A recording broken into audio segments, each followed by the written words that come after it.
ఒక మూవీకి నాకు ఒక క్యారెక్టర్ ఇచ్చినారు. సో అప్పుడు నాకు క్యారవాన్ లేదు. I need to use rest room. ఏడికి పోవాలి తెలియదు. సెట్ ఉంది, ఇల్లు ఆడంతా షూట్ చేస్తున్నారు. అక్కడ ఎక్కడుందో తెలియదు, నాకు ఎవరు లేరు. ఇంకొక సీనియర్ యాక్టర్ కి క్యారవాన్ ఇచ్చినారు అనమాట.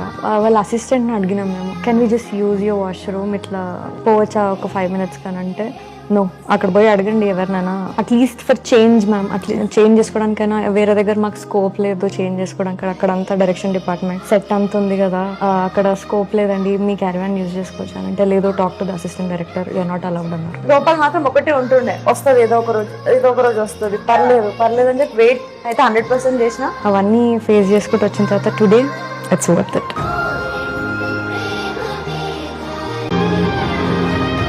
వైష్ణవి చైతన్య పర్ఫార్మెన్స్ అయితే దొల్లగొచ్చింది. అందరు అబ్బాయిలు క్రష్ లా మారిపోద్ది వైష్ణవి చైతన్య.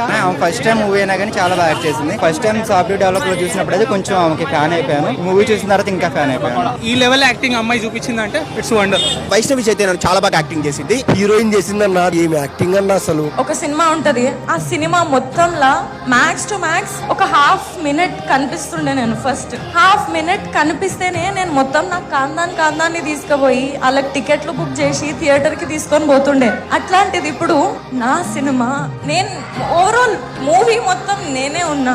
నేను నిజంగా మనస్ఫూర్తిగా కోరుకుంటున్నా, నువ్వు బెస్ట్ యాక్ట్రెస్ అవార్డు ఈ 2023 కొట్టాలని నా కోరిక. The winner for Best Debutant Actress Telugu goes to Vaishnavi Chaitanya for Baby.